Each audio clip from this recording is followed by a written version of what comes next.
Πώς διαχειριζόμαστε τον ρατσισμό στα μικρά παιδιά και τι εξήγηση δίνουμε στα παιδιά για την διαφορετικότητα? Αν κάποιος σας ρωτήσει αν είστε ρατσίστρια ή ρατσιστής, οι περισσότεροι θα πείτε όχι. Το θέμα όμως δεν είναι τόσο απλό. Ο ρατσισμός είναι συγκεκριμένα φίλτρα που δεν έχουν αξιοκρατική βάση διαχωρισμού και ως αποτέλεσμα έχουν την αποξένωση, την αδικία και την στεναχώρια πολλών συνανθρώπων μας. Τα φίλτρα αυτά μπορούν να προέλθουν από διάφορους φορείς. Από την εκπαίδευση, μέσα στην οικογένεια, μέσα στο σχολείο, είτε από τις όχι και τόσο αθώες διαφημίσεις. Τα τελευταία χρόνια γίνονται φιλότιμες προσπάθειες να εξαλειφθεί αυτή η κατάσταση και ακούω πολύ προσεκτικά το πόσο κατηγορηματικά μιλάνε οι μη ρατσιστές άνθρωποι στους ρατσιστές, αν υπάρχει κάτι τέτοιο. Αν μην το λες αυτό, είσαι ρατσίστρια, είσαι ρατσιστής. Η διαφορά στην όλη κατάσταση την κάνει ένα συναίσθημα, η αγάπη. Και καλύτερα από όλους για αυτήν μίλησε ο Χριστός. Είπε, αγάπα τον πλησίον σου ως εαυτόν και αγάπα ακόμα και τον εχθρό σου. Αυτή ήταν μια θαυμάσια προτροπή του Χριστού και για μένα έχει αποτελέσει κανόνα.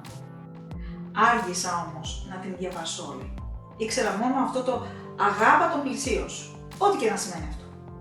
Μου ήταν πάντα δύσκολο να αγαπάω τους ανθρώπους που ήθελαν να μου κάνουν κακό και βασανιζόμουν.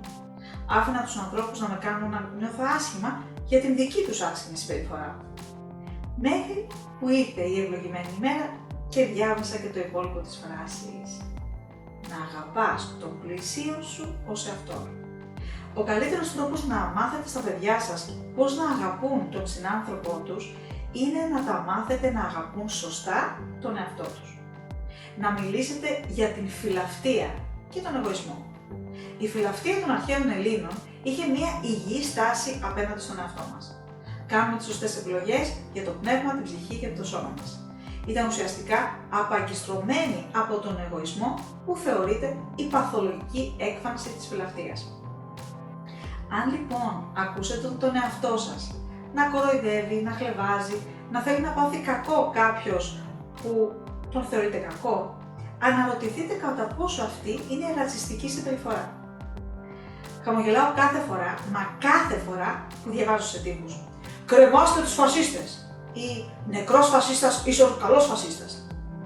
Αυτό έχει γραφτεί από τους ανθρώπους που δεν είναι ρατσιστές, υποτίθεται. Κι όμως, όταν ταμπελοποιείς, κατευθείαν διαχωρίζεις και συστηματοποιείς και μάλιστα δείχνεις μίσος, τότε σίγουρα δεν μπορείς να πείσεις έναν νοήμον άνθρωπο για τις αγαθές σου προθέσεις. Το θέμα λοιπόν δεν είναι ο πλήρης αφανισμός δια απαγχωνισμού αυτών που μας ενοχλούν. Το θέμα είναι η εκπαίδευση. Είναι το πώς σκεφτόμαστε, το πώς μιλάμε και το πώς πράττουμε. Αν ως γονείς έχετε αγχωθεί για ιδέες που καλλιεργούνται έξω από την οικογένειά σας, μπορείτε να μιλήσετε για το φως μέσα στην οικογένειά σας. Αν καλλιεργήσουμε το φως, δεν υπάρχει λόγος να φοβόμαστε το σκοτάδι. Και ο φόβος προς το τι θα φέρει το διαφορετικό είναι αυτό που γεννά τον ρατσισμό. Αν λοιπόν το παιδί σας έρθει και σας μιλήσει για μια ρατσιστική συμπεριφορά που είδε ή που αντιμετώπισε το ίδιο, δεν έχετε παρά να του μιλήσετε για τις αξίες σας. Τις κλασικές αυτές που δεν παθαίνουν τίποτα ούτε με την αλλαγή του περιβάλλοντος, ούτε με το πέρασμα του χρόνου. Και για να κάνετε πιο απτή την όλη κατάσταση, μπορείτε να διηγηθείτε την παρακάτω ιστορία. Στο έργο Ρομπέλ των Δασών, με πρωταγωνιστή τον Κέβιν Κόστνερ, έδειξε μια σκηνή που ο φίλος του, ο Άραβας, ο Μουσουλμάνος, ο Μαύρος, στο χρώμα του δέρματος, που τον υποδιόταν ο Μόργαν Φρήμαν, ο υπέροχος Μόργαν Φρήμαν, καθόταν σε μια φωτιά λίγο απόμερα από τους άλλους, γιατί δεν είχε γίνει ακόμα αποδεκτός, και τον πλησιάζει με περιέργεια ένα κοριτσάκι και τον ρωτάει γιατί έχεις αυτό το χρώμα στο δέρμα σου?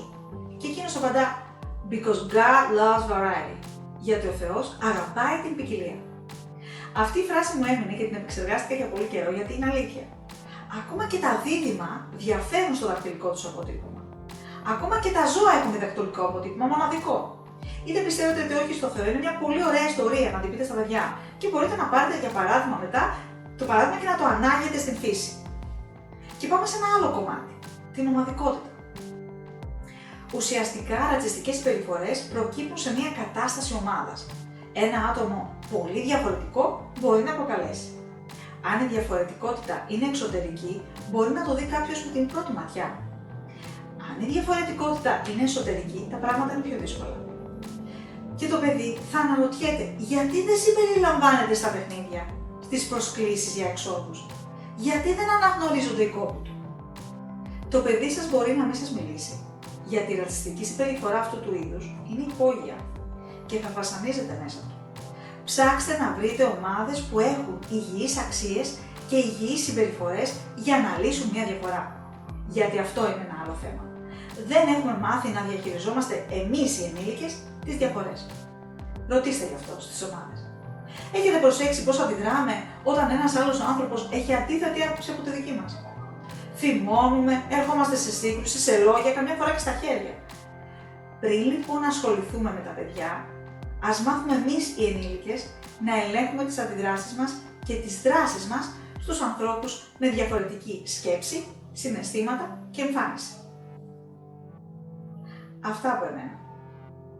Αν σου άρεσε αυτό που άκουσες, κλείψε το subscribe, σχολίασε, μπορείς να γράψεις το ερώτημά σου στο askthecrazyteacher@yahoo.com και μπορεί την επόμενη φορά να απαντηθεί το δικό σου ερώτημα. Μέχρι την επόμενη εβδομάδα που θα τα πούμε, να περνάτε καλά και να χαμογελάτε γιατί είναι μεταδοτικό.